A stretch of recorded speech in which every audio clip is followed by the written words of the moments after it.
이 복된 주일에 하나님께서 우리에게 허락하신 말씀 함께 보겠습니다. 에스라서 함께 계속 묵상하고 있죠. 에스라 2장 1절에서 2절 그리고 68절에서 70절 말씀 함께 보겠습니다. 옛적에 바벨론 왕 느부갓네살에게 사로잡혀 바벨론으로 갔던 자들의 자손들 중에서 노임을 받고 예루살렘과 유다도로 돌아와 각기 각자의 성부로 돌아간 자, 곧 수룹바벨과 예수아와 느헤미야와 스랴야와 르엘라야와 모르드게와 빌산과 미스발과 비그웨와 르음과 바나 등과 함께 나온 이스라엘 백성의 명수가 이러하니 68절에서 70절 말씀입니다. 어떤 족장들이 예루살렘에 있는 여호와의 성전터에 이르러 하나님의 전을 그곳에 다시 건축하려고 예물을 기쁘게 드리되 힘 잘하는 대로 공사하는 금고에 드리니 금이 6만 천 다리기요 은이 5천만이요 제사장의 옷이 100벌이었더라. 이에 제사장들과 레위 사람들과 백성 몇과 노래하는 자들과 문지기들과 느디님 사람들이 각자의 성읍에 살았고 이스라엘 무리도 각자의 성읍에 살았더라. 아멘.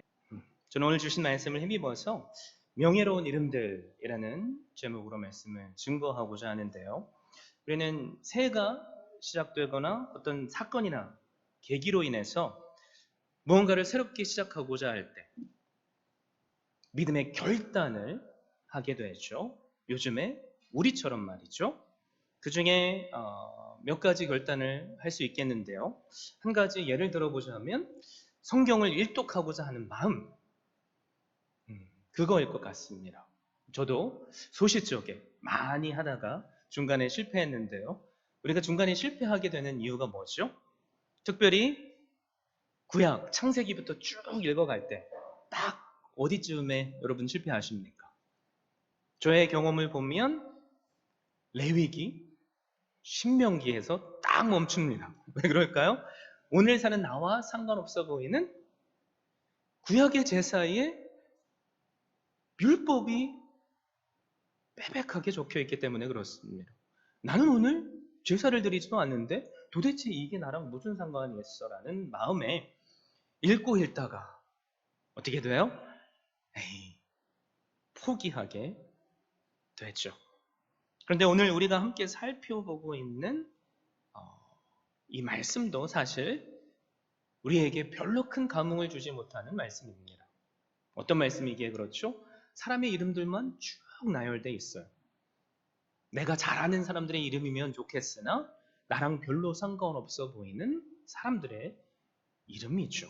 그래서 우리는 이 말씀을 대할 때 그냥 쉽게 흘러보내기가 쉽습니다. 그런데 한번 이런 생각을 해보세요. 만약에 에스라 2장에 나의 이름이 적혀 있다면 어떤 기분이 드실 것 같습니까? 에스라 2장의 말씀을 어떻게 해요? 계속 펴서 읽고 곱씹고 또 곱씹겠죠. 제 둘째 딸의 이름이 에스더입니다. 영어 이름이에요. 그래서 가장 좋아하는 성경책이 뭐냐 물어보면 고민하지도 않고 에스더예요. 이렇게 얘기를 하죠. 왜요? Something in common이 있기 때문에 그런 거겠죠? 자, 나의 이름이 오늘 에스라 2장에 적혀 있다는 심정으로 오늘 주신 말씀을 보면 좋겠습니다. 왜 그럴까요? 사실 에스라 2장에 적혀 있는 이름들은 우리가 오늘 함께 주제로 나눴던 것처럼 명예로운 이름들입니다. 하나님께서 영원히 기억하시고 기억하시는 것으로 그치는 것이 아니라 오늘을 사는 우리에게까지 알려주시고자 하시는 이름들이라는 거죠. 이들이 왜 명예로운 이름들입니까?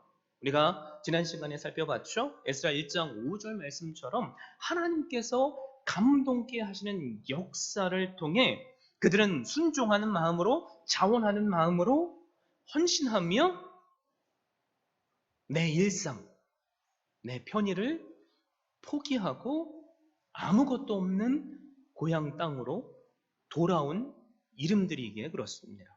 에스라 1장 5절에 그래서 이렇게 말씀하죠. 이 유다와 베냐민 족장들과 제사장들과 레위 사람들과 그 마음이 하나님께 감동을 받고 올라가서 예루살렘의 여호와의 성전을 건축하고자 하는 자가 다 일어나니. 그러니까 12지파 중에 유다와 베냐민 지파의 족장들, 제사장들과 레위 사람들, 누구예요? 하나님께 감동을 받은 모든 사람들의 이름이 바로 우리가 오늘 살펴보고자 하는 이름들입니다. 여러분, 이 이름들은요, 사실 70년 동안 바벨론의 포로로 잡혀와서 그 땅에 정착한 사람들의 이름이에요. 사실 더 깊게 들어가 보자면 나의 부모 세대들은 바벨론의 포로로 잡혀와서 다 죽었습니다. 이들의 대부분의 이름은 누구죠? 바벨론 땅에 나고 자란 자들이라는 거죠. 여러분, 미국에 이민 오셨다가 그 다음 세대들이 한국으로 돌아가서 사는 그 삶이 쉬울까요? 어려울까요? 많은 분들이 쉽겠다고 생각하는데 사실 어려워요. 왜 그렇죠? 문화가 달라졌어요. 언어도 생각하는 방식도 달라졌습니다. 그래서 이민보다 뭐예요? 역이민이 더 어려운 겁니다. 그런데 하나님께서 고레스라는 이방 왕의 마음을 감동시켜 주셨어요. 그리고 고레스를 통해서 자유가 선포되게 하셨고 칙령을 내리게 하셔서 지금 포로로 잡혀있던 이스라엘 백성들로 하여금 원하는 자마다 다 고향 땅으로 돌아가도 좋다라는 감동케 하시는 말씀을 주셨습니다. 그래서 에스라서 2장은 쉽지 않는 결단을 한 하나님께서 기억하시고 또 영광스러워 하시는 이름들이 나오는 겁니다.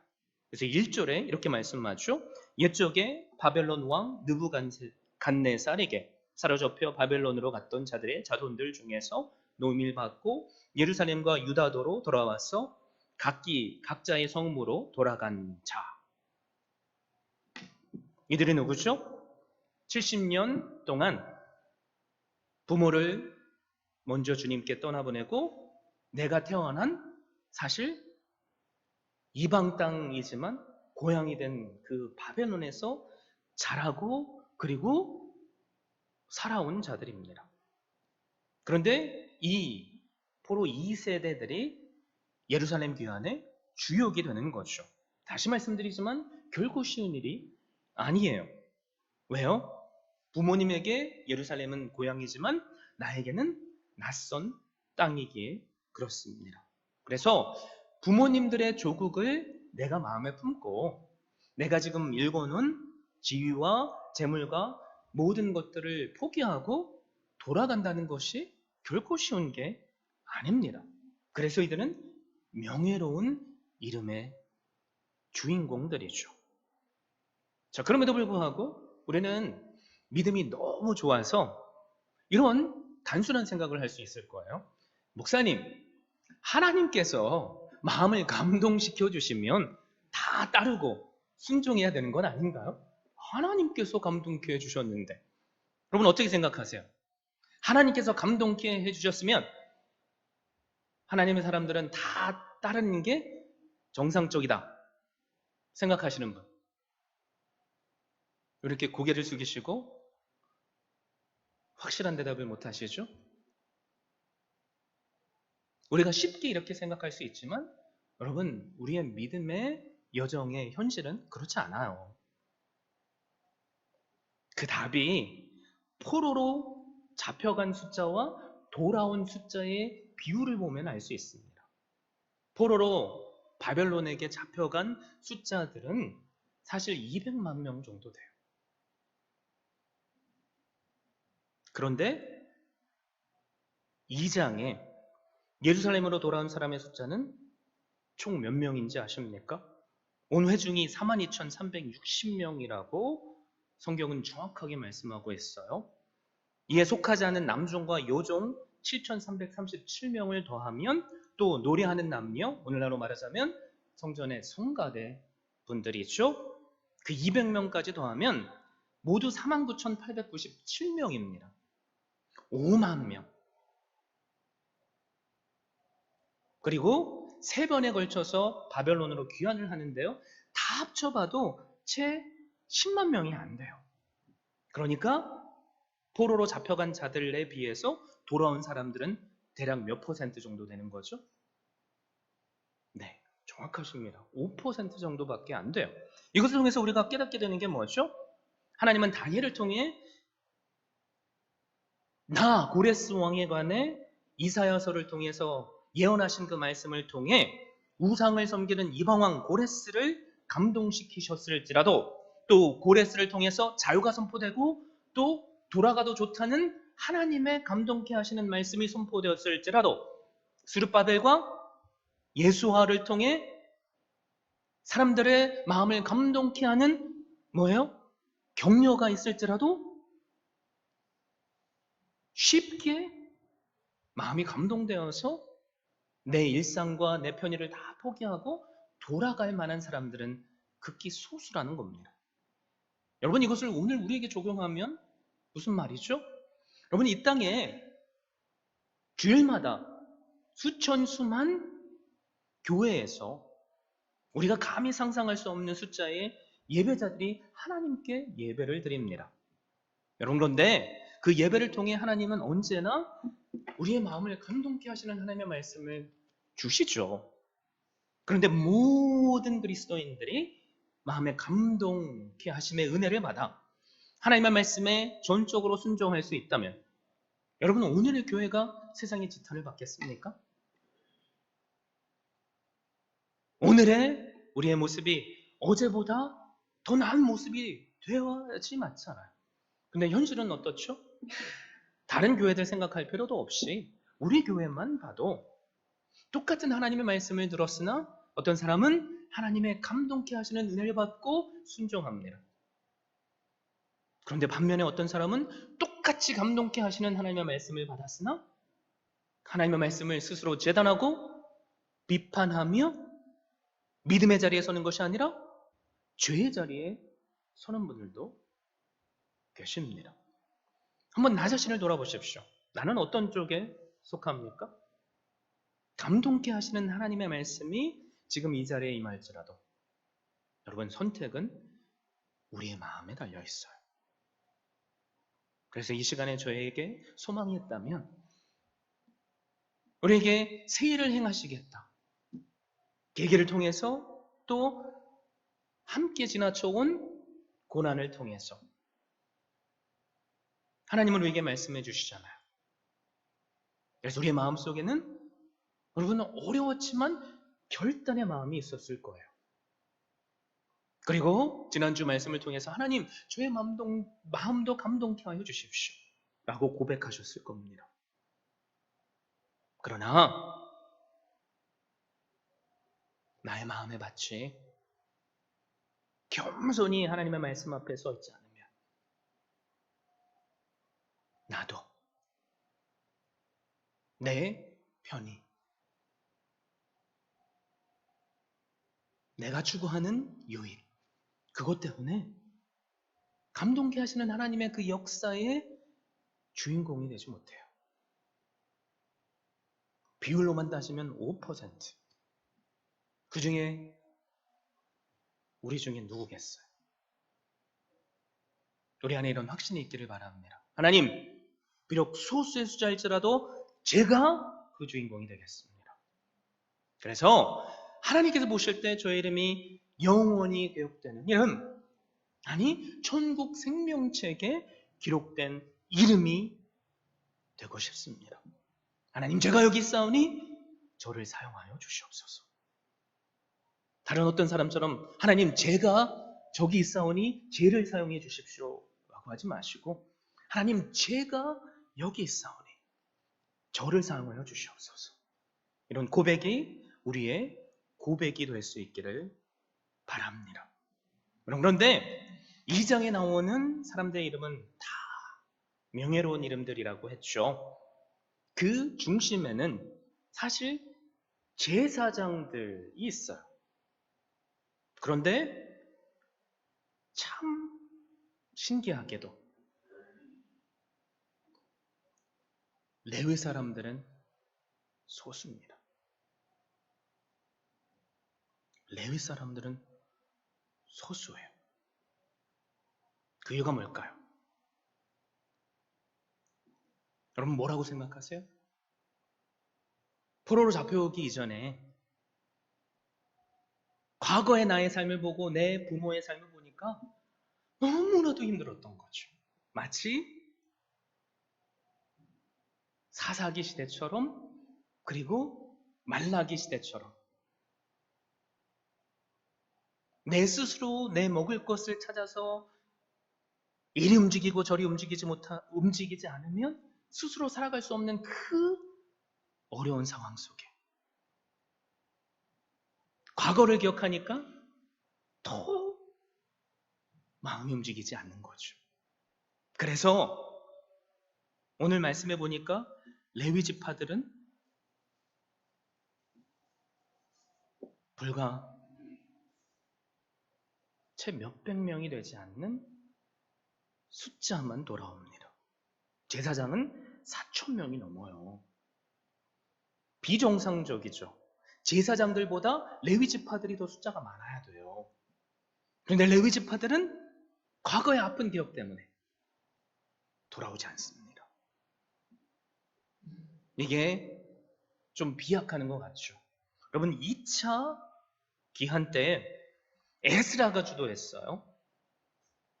8장에 보면 특별히 15절에 보면 더 심각한 일이 벌어집니다. 제가 이렇게 읽어드릴게요. 내가 무리를 아하와로 흐르는 강가에 모으고 거기서 3일 동안 장막에 머물며 백성과 제사장들을 살핀즉 그중 레위 자손이 한 사람도 없는지라. 에스라가 하나님의 감동을 받고 지금 이스라엘 백성들에게 하나님의 말씀을 전하고 도전해서 그들의 마음을 감동케 하는 그 일에 메신저로 사용되고 있지만 레위 지파들은 한 사람도 없어요.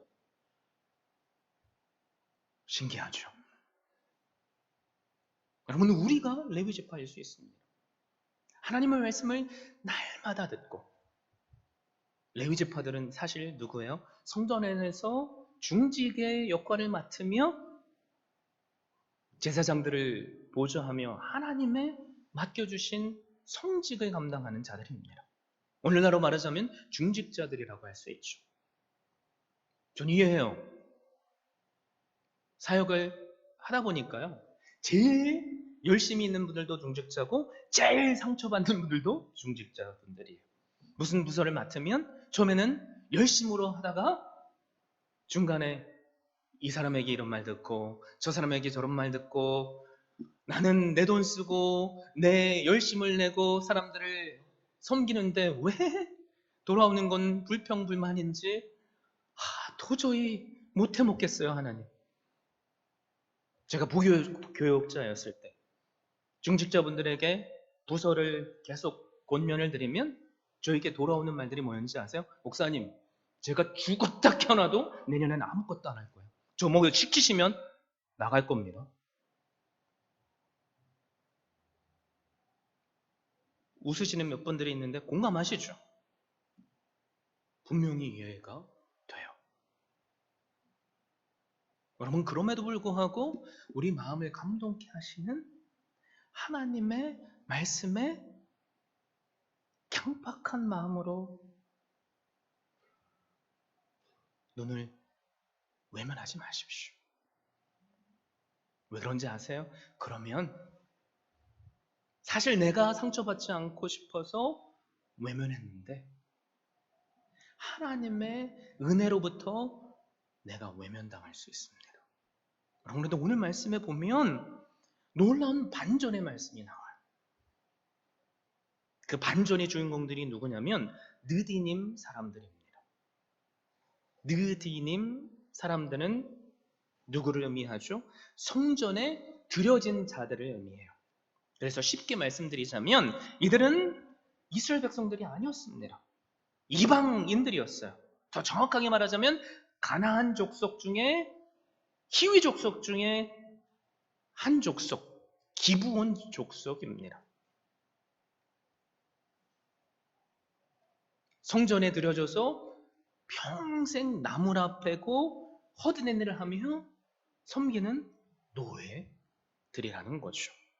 여러분들 오늘 말씀을 보면 집에 가서 한번 이 장을 쭉 잘 읽어보세요. 느디딤 사람들이 스스로 자원해서 하나님의 성전으로 돌아오고 있어요. 느디딤 사람들, 이미 말씀드렸지만 여호수아 9장을 보면 가나안 땅에 살고 있던 진멸당해야 마땅한 기브온 사람들입니다. 그런데 이들이 여호와 하나님의 역사를 들은 거죠. 그래서 마음에 살고 싶은 욕망이 생겨서 스스로 자신들은 먼 광야에서 온 사람들이라고 이스라엘 백성들을 속이고 맹약을 맺게 됩니다.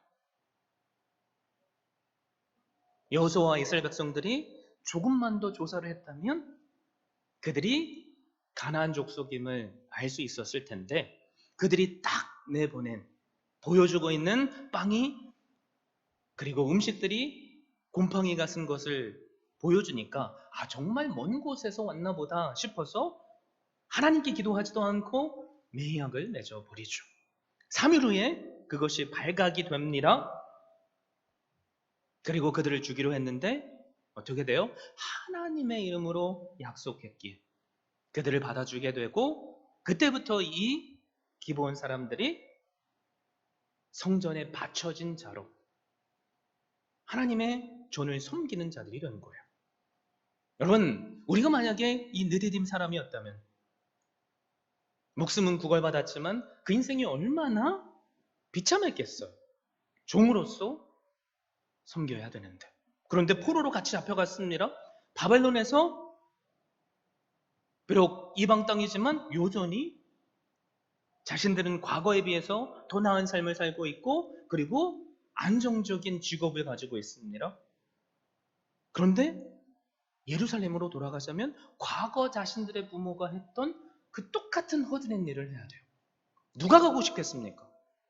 그런데 놀라운 것이 뭐냐면 하나님께서 그들의 마음을 감동시켜 주시니 그들이 스스로 자원해서 예루살렘 땅에 돌아왔다는 거죠. 그리고 쭉 2장 말씀을 보면 족보를 알 수 없는 제사장들이 나와요. 족보를 알 수 없으니까 내가 제사장 가문이라고 이야기를 해도 인정해 주지 않습니다. 제사장 직분을 감당하지 못하게 하죠. 만약에 우리에게 이런 일들이 일어났다면 그래 내가 고향 땅으로 한번 돌아가 보지 뭐 라는 마음을 가졌다고 할지라도 아니 내가 이런 대우를 받으라고 고향 땅으로 돌아가 에이 포기해버릴 거야 라고 하겠죠. 근데 그들이 자원해서 예루살렘으로 돌아옵니다. 신기하죠. 레위 지파 사람들이 더 자원하는 마음으로 돌아와야 했을 텐데 레위 지파가 아니라 더 허드렛 일을 맡은 느디딤 사람들이 족보를 알 수 없는 제사장들이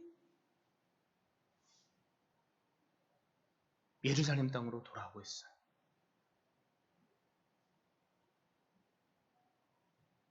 뭐가 다를까요?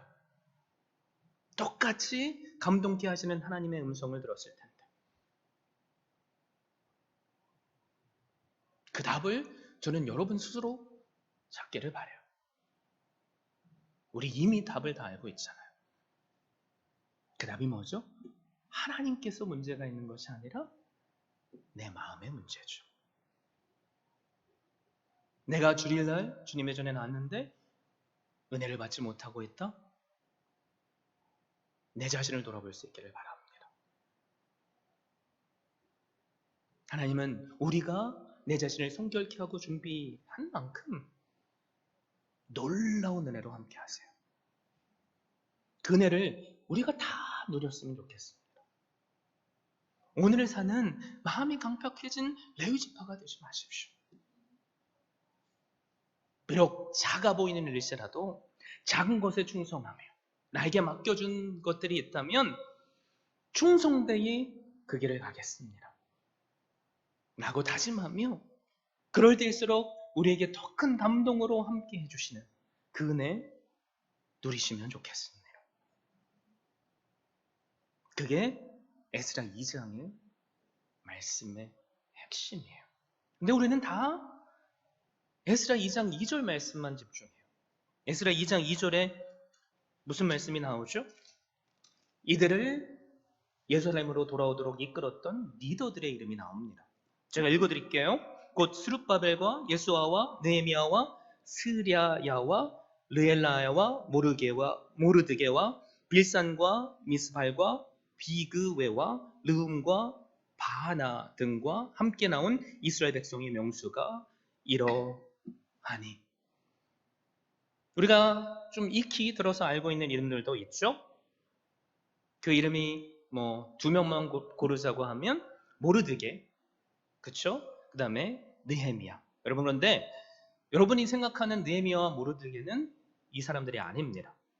우리가 익히 알고 있는 느헤미야와 모르드게는 그 이후의 세대들이에요. 그래서 여기는 동명이인입니다. 그래서 우리가 집중해서 봐야 할 이름이 있어요. 그 이름이 뭐냐면 수룹바벨입니다. 수룹바벨, 이 이름의 뜻은 바벨론에서 태어났다라는 뜻이 있어요. 그러니까 수룹바벨도 바벨론에서 태어난 2세대 이스라엘 사람이라는 거죠. 여러분, 이 수룹바벨이 누구예요? 유다왕 요야긴의 손자입니다. 다윗의 후손이죠. 그리고 유다의 총독으로 임명받아서 첫 번째 기한의 총 책임을 맡고 있어요. 여기서 우리가 깨닫게 되는 게 뭐죠? 하나님은 우리가 다 잃어버린 것 같은 상황에서도, 다 무너져 내린 것 같은 상황에서도 여전히 일하시고 계시며 당신께서 주신 그 언약을 지키시는 분이라는 겁니다. 사무엘하 7장 말씀을 보면 다윗이 여호와 하나님께 거룩한 소원을 품어요. 나는 이렇게 멋진 궁전에서 날마다 살고 있는데 여호와의 장막을 보니까 너무 초라해 보이는 거죠. 그래서 마음에 소원함이 일어났어요. 내가 하나님을 위해서 전을 건축해 드려야겠다. 하나님께서는 그 마음을 기쁘게 받아주시고 나단 선지자를 보내셔서 어떤 약속을 주시냐면, 쉽게 네가 나를 위해서 내 집을 건축할 것이요, 나는 너의 나라와 왕위를 영원히 견고하게 해주겠다. 사무엘하 7장 13절 말씀입니다. 그는 내 이름을 위하여 집을 건축할 것이요, 나는 그의 나라 왕위를 영원히 견고하게 하리라. 그런데 아수르를 통해서 북이스라엘이 멸망당합니다. 바벨론을 통해서 남유다가 멸망을 당해요. 이스라엘 백성들 머릿속에 약속의 말씀은 기억이 되는데 현실은 어떻죠? 다 무너지고 다 빼앗기고 이제는 소망이 없는 것처럼 보여요. 그런데 사람의 느낌과 생각과는 상관없이 하나님은 여전히 하나님의 신실한 일을 행하셨다는 거죠. 이방 땅에서 다윗의 씨를 여전히 존귀하게 준비하셨고, 하나님의 때에 하나님께서 약속하신 대로 그 왕위를 영원히 이어나갈 수 있도록 해주신 겁니다. 누구를 통해서요? 수룹바벨을 통해서요. 여러분, 우리가 이 땅에 살면서 개인적인 일도 이제는 다 무너졌어, 나에게 소망이 없어라고 생각될 때가 때때로 있잖아. 그렇죠? 그것이 재물의 문제든 내 자녀의 문제든 소망이 없어 보일 때가 분명히 있습니다. 우리 교회의 상황도 그럴 수 있죠. 여러분, 그때도 우리가 느낄 수 없어도, 우리가 볼 수 없어도 하나님은 여전히 우리와 함께 하시며 하나님의 놀라운 일을 행하십니다. 주신 약속을 비록 나는 스스로 놓아버렸을지라도 하나님은 그 약속을 여전히 붙잡고 계시며 행하세요. 그래서 우리에게 필요한 건 뭐예요? 신실하신 하나님을 믿는 믿음입니다. 그거 외에 우리에게 사실 필요한 게 없어요. 그렇죠? 말라기 시대 이후 400여 년 동안 이스라엘의 역사는 암흑기를 지나쳐 갑니다. 이스라엘 백성들의 머릿속에는 메시아 대망 사상이 있어요. 왜 그럴까요? 하나님께서 자신들을 버리신 것 같은 느낌이 들었기 때문에 그렇습니다. 그런데 400년이 지나자 하나님은 당신이 하신 그 약속을 뭐예요? 다윗의 씨로 그 왕권을 영원히 견고하게 하시겠다는 그 말씀을 이루셨고 다윗의 후손을 통해서 예수 그리스도가 나게 하시며 예수 그리스도가 우리의 모든 죄를 지시고 세상 하나님께 바쳐드려지는 어린 양이 되심으로 십자가를 통해 하나님 나라를 이 땅에 세우게 하여 주셨어요. 그 하나님의 나라가 우리 눈에는 보이지 않지만 교회 안에 지금 우리의 마음 가운데 함께 하시는 천국입니다. 교회를 통해서 하나님은 그 놀라운 일을 행하시죠. 그래서 우리에게 주신 마지막 지상대 사명 마태복음 28장 18절에서 20절 말씀을 우리가 나에게 주신 약속으로 믿고 그 말씀대로 쫓아서 순종하면 하나님의 나라가 우리 주은혜 교회를 통해서 나 한 사람 교회를 통해서 이 땅에 더 왕성케 하시는 은혜를 누리는 겁니다. 믿으십니까? 아멘이시죠? 하나님의 약속은 사람이 그것을 포기하고 놔버렸을지라도 영원히 불변하며 이루어질 줄 믿습니다. 내 인생이 힘들어도 내 가정이 무너진 것 같아도 내 자녀에게 소망이 없어 보이는 것 같아도 내가 섬기는 이 교회가 왜 맨날 이럴까? 이런 마음이 들지라도 포기하지 마십시오. 하나님의 말씀을 붙잡고 나에게 주신 그 말씀대로 새 일을 행하시겠다고 하셨으니 말씀을 통해 날마다 감동케 해주시는 그 은혜를 주시니 그 은혜를 따라 순종하겠습니다 라고 고백하시며 한 걸음 한 걸음 나갈 수 있기를 바랍니다. 저는 그냥 우리 교회의 상황을 가지고 얘기하는 게 아니에요. 이 믿음이 우리 안에 있기를 바랍니다. 그래서 제가 여러분 한 영혼을 위해서 날마다 기도하는 것처럼 여러분의 영혼이 하나님의 말씀 안에서 참된 행복을 누리면 좋겠어요. 여러분의 가정이 여러분께서 하나님께 기도한 것 이상 주 예수를 믿으라 그러면 너와 내 가족이 구원을 받게 하시겠다는 그 말씀이 기쁨으로 이루어지길 바랍니다. 우리 교회도 마찬가지죠. 그래서 하나님께서 마음을 감동케 해주시면 보세요. 2장 마지막 즈음에 68절 69절에 사람들이 스스로 힘 잘하는 대로 자원하는 헌신을 하게 됩니다. 제가 읽어드립니다. 어떤 족장들이 예루살렘에 있는 여호와의 성전터에 이르러 하나님의 전을 그곳에 다시 건축하려고 예물을 기쁘게 드리되 힘 잘하는 대로 공사하는 금고에 드리니 금이 6만 촌 다리기요 은이 5천 만에요 제사장의 옷이 100벌이었더라.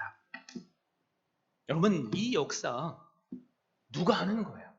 목사가 여러분께 뭐 이렇게 하십시오 저렇게 하십시오라고 해서 일이 이루어지겠습니까? 아니죠. 하나님께서 우리의 마음을 감동시켜 주시니 말씀의 은혜로요. 성령 충만하심의 은혜로요. 그러니까 시키지 않아도 힘 잘하는 대로 자원하는 기쁨으로 사람들이 그 일을 감당하고 있는 겁니다. 감사한 것은 제가 우리 교회 와서 교회가 많이 힘든 상황 속에서도 여러분 한 분 한 분을 통해 자원하는 헌신을 봤어요. 눈물이 날 정도로 감동입니다. 하나님의 전을 위해서 헌신하는데 이거는 오직 하나님과 목사님만 아셨으면 좋겠습니다. 다른 그 누구에게도 말씀해 주지 마십시오. 저는 그게 진심으로 되었기에 모르겠어요. 그렇게 얘기해도 목사가 좀 사람들이 얘기해서 그분을 좀 이렇게 높여주면 좋겠다는 마음이 있으셨는지는 모르지만 저는 아니라고 확신합니다. 그런 일들이 우리 교회 안에 수도 없이 일어나고 있습니다. 제사장들이 100벌의 옷을 드린 것처럼 목사의 가정인 저도 목사 한 사람의 마음으로 안 되잖아요. 부부의 마음을 하나님께서 하나로 묶어주시니 하나님 앞에 자원하는 마음으로 드리고 헌신하게 하시는 그 은혜를 경험하고 있어요.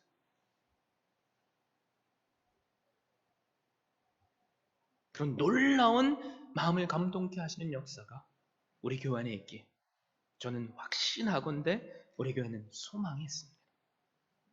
그 소망이 우리 안에 날마다 불 일듯이 일어나서 나의 비록 작은 헌신일지라도 그것을 크게 쓰시며 30배, 60배, 100배 열매 맺게 하시는 은혜 누이시면 좋겠습니다. 오늘 말씀을 통해서 우리가 깨닫게 되는 게 뭐예요? 여러분, 단 5%의 사람이 없어도 세상 사람들이 다 망했다고 느낄지라도 하나님은 당신의 일을 신실하게 하신다는 겁니다. 약속을 신실하게 지키신다는 겁니다. 그리고 하나님의 때에 비록 소수의 사람들이지만 마음을 감동케 하셔서 그 놀라운 일에 동참하게 하신다는 겁니다. 여러분, 오늘 주신 말씀으로 하나님께서 우리의 마음을 감동케 하셨으면 좋겠어요. 그런데 꼭 아십시오. 여러분들이 하지 않아도 하나님은 하나님의 일을 하십니다. 그러니까 선택은 여러분께 있어요. 감동케 하시는 하나님의 말씀을 5% 비록 소수의 숫자이지만 순종하며 하나님께서 행하시는 놀라운 회복의 역사를 내가 주인공으로 누리시든지 아니면 그냥 지금까지 살아온 것처럼 일상의 안락함 그 가운데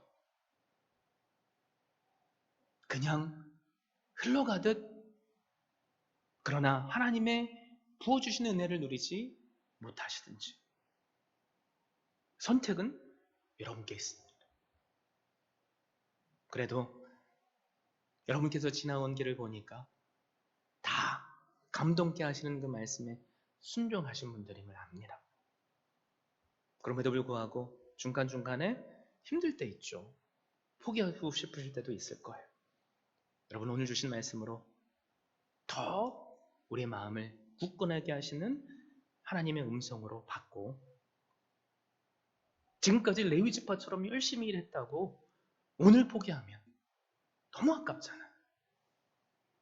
비록 내가 느디딤 사람처럼 멸시를 받고 이런저런 소리를 들으며 그렇게 지내왔을지라도 나에게 허락하신 그 십자가의 은혜가 나를 구원하신 은혜가 더 크니까 그래 나는 오늘 또 다른 느디딤 사람이 돼야 되겠다.